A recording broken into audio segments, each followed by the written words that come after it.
Welcome to modern affairs. मैं हूं अमित और आज हमारा टॉपिक है क्यों कैलाश पर्वत पर चढ़ना मुश्किल है।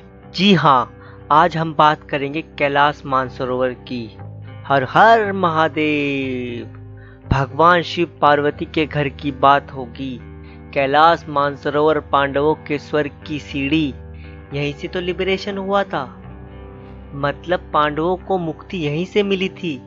बुद्धिज्म, जैनिज्म, टॉइज्म, बौन, इन सब धर्मों में भी पवित्र स्थान माना जाता है कैलाश मानसरोवर को। तो दोस्तों, आप में से कुछ ऐसे लोगों को कैलाश मानसरोवर के बारे में मालूम नहीं होगा, तो मैं आपको बताता हूँ। यहाँ पर ऐसी अलौकिक शक्ति है, ये एक ऐसी दैवीय धरती है कि आप इसकी चढ़ाई नहीं कर सकते। You will be surprised to know. जहाँ माउंट एवरेस्ट में अभी तक 4000 से ज्यादा लोगों ने चढ़ाई की है। माउंट एवरेस्ट पर हर साल लोग चढ़ाई कर रहे हैं और कैलाश पर्वत ये 6600 मीटर ऊंचा होने के बावजूद, जो माउंट एवरेस्ट से लगभग 2200 मीटर कम ऊंचा है, फिर भी कैलाश पर्वत पर कोई चढ़ नहीं पा रहा है। ऐसा क्यों? बहुत सारे माउंटेनर्स ने तो साफ मना कर दिया है कि हम चढ़ाई नहीं करेंगे, हम बिल्कुल भी इसकी चढ़ाई नहीं करेंगे, क्योंकि ऐसा बोला जाता है यहाँ पर ऐसी एनर्जी है, सच में यहाँ आपको दैव शक्ति का एहसास होगा। और ये भी कहा जाता है जिसने चढ़ाई कर ली उसको मोक्ष की प्राप्ति तो मिलती है, वो काफी पावरफुल भी हो जाता है। साक्षात महादेव जी के दर्शन हो जाते हैं और ज्ञान की प्राप्ति और सब कुछ एक साथ हो जाता है। एक ये भी कहा जाता है कि यहाँ पर एज बहुत जल्दी बढ़ने लगती है।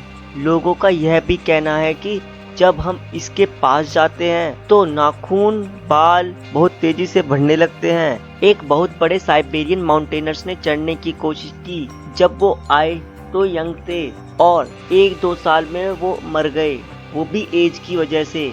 यहाँ पर जो भी चढ़ता है या चढ़ने की कोशिश करता है उसे अजीब सा लगता है, मौसम बदल जाता है। तो दोस्तों, मैं ऐसे ही नहीं बोल रहा हूँ, सब प्रूफ है, आप देख लीजिएगा, सबके इंटरव्यू अवेलेबल हैं। बहुत सारी कहानी है। वर्ल्ड के साइंटिस्ट इतने एडवांस्ड होने के बावजूद अभी तक यह गुत्थी नहीं सुलझा पाए। और एक रशियन सर्गे सिस्टियाकोव ने चढ़ने की कोशिश की, कैलाश पर्वत के पास गए तो उनकी तबीयत खराब हो गई, धड़कनें तेज तेज बढ़ने लगी, कमजोरी फील होने लगी, फिर तुरंत वापस आ गए और जब वो नॉर्मल हुए। कुछ इस तरह का एक्सपीरियंस एक दूसरे माउंटेनर कर्नल आरसी विल्सी ने भी दिया। उनके मुताबिक जैसे ही कैलाश पर्वत के नजदीक पहुंचे, अचानक ही तेजी से बर्फबारी होने लगी, जिसने उनका रास्ता रोक दिया और आगे जाने नहीं दिया। काफ़ी सच्चाइयाँ हैं, ये सब मैं ऐसे ही नहीं बोल रहा हूँ, सर्च करके देख लेना, एक एक का इंटरव्यू मिल जाएगा। हमारे वेदों में, महाभारत में, पुराणों में इसका काफ़ी जिक्र है और बोला जाता है भगवान शिव की धरती, भगवान शिव का घर, यहाँ पर दैवीय शक्तियाँ हैं, पवित्र आत्माओं का वास है। ऐसा माना जाता है कि यहाँ पर वो ही इंसान चढ़ सकता है जिसके मन साफ हो, कभी पाप नहीं किया हो। यहाँ पर एक अलग पॉजिटिव एनर्जी मिलती है इसके पास जाने से। जिसने भी इसकी चढ़ाई कर ली हो तो उसे तो मोक्ष मिलेगा ही। यदि आप कैलाश पर्वत या मानसरोवर झील के क्षेत्र में जाते हैं तो आपको लगातार एक आवाज़ सुनाई देगी, जैसे कि पास में कहीं कोई हवाई जहाज उड़ रहा हो। लेकिन ध्यान से सुनने पर यह आवाज़ डमरू या ओम की आवाज़ के समान होती है। वैज्ञानिक का कहना है कि यह आवाज़ बर्फ के पिघलने की हो सकती है। यह भी हो सकता है कि प्रकाश और ध्वनि का ऐसा मिलन हो, यहाँ से ओम की ध्वनि सुनाई दे। आप इनके बारे में डीपली स्टडी करना, वैसे मैं तो आपको बता ही रहा हूँ। तो हम बात कर रहे हैं कैलाश मानसरोवर की। चलिए आगे बढ़ते हैं। इसको गोल्डन माउंटेन भी बोला जाता है, क्योंकि जब सूरज की रोशनी पड़ती है तो ये जगमगाने लगता है और इसकी शेप पिरामिड जैसी है। और देवों के देव महादेव यहाँ पर रहते हैं। बुद्धिज्म, जैनिज्म के लिए जैनिज्म के ऋषभदेव, ऐसा कहा जाता है कि ये तो यहीं से लिबरेट हुए थे। तो ये चीजें हैं। अगर आपको मानसरोवर जाना है तो जाए कैसे? तो मैंने काफ़ी सर्च किया, जिससे मुझे पता चला है कि कैलाश मानसरोवर की यात्रा जो होती है वो 3 तरीकों की होती है। या तो आप काठमांडू नेपाल से चले जाइए, या आप चाइना में, क्योंकि ये चाइना में ही आता है, वहाँ से चले जाइए। इंडिया से आप जाइए। इंडिया में सिर्फ और सिर्फ KMBN जो मिनिस्ट्री टूरिज्म के साथ काम करती है, सिर्फ वही यात्रा कंडक्ट कराती है। जैसा कि आपको लग रहा है कि आप अपनी बाइक लेकर चले जाओगे, या आप किसी ट्रैवल एजेंसी के पास जाओगे और आप अपनी कार लेके चले जाओगे। नहीं, ऐसा नहीं है। अगर आपको यात्रा करनी है तो KMBN की वेबसाइट पर जाओ, रजिस्ट्रेशन कर सकते हो, और 30 से 40 लोगों को लेते हैं ये एक बार में। ओके। और दिल्ली से ये यात्रा शुरू होती है, और उसके बाद फिर ये लीपू लेक होते हुए कैलाश मानसरोवर जाएंगे। और KMBN ही एक रास्ता है जाने का। मैंने आपको बताया कि आप किसी टूरिस्ट एजेंसी के पास नहीं जा सकते, खुद से नहीं जा सकते, अलाउड ही नहीं है। एक तो बॉर्डर के पास है, और KMBN ही इसको कंडक्ट कराता है। देखिए, परेशान होने की ज़रूरत नहीं है।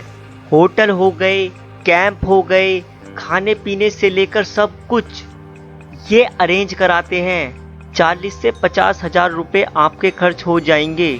जी हाँ, सबसे पहले तो आपको बता दूं कि रजिस्ट्रेशन करवाना पड़ता है।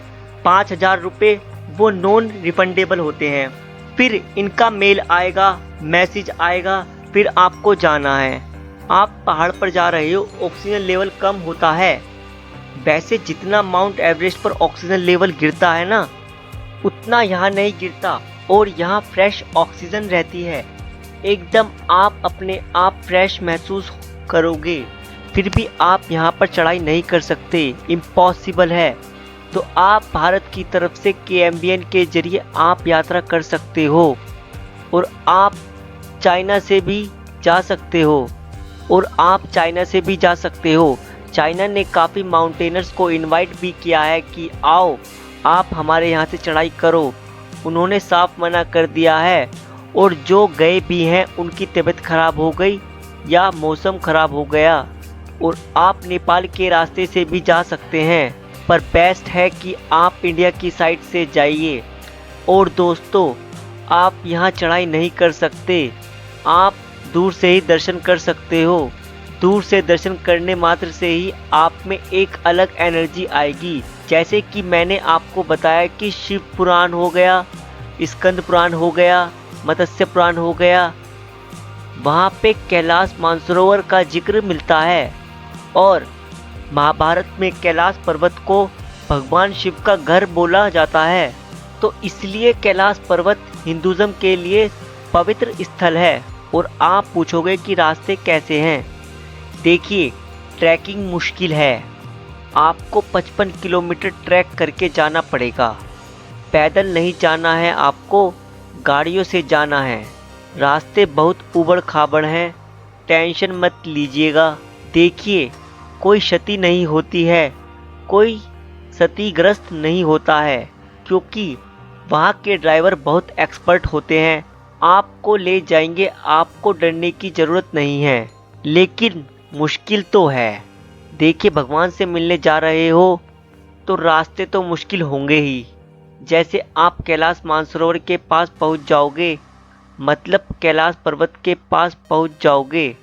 मैं कैलाश मानसरोवर बार बार इसलिए बोल रहा हूं क्योंकि यहाँ पर 2 लेक हैं, कैलाश मानसरोवर लेक और राक्षक लेक। दोस्तों, एक अजीब बात है कि प्योर वाटर और इम्प्योर वाटर, मतलब कि फ्रेश वाटर लेक और एक साल्ट वाटर लेक, दोनों एक साथ एग्जिस्ट करती हैं।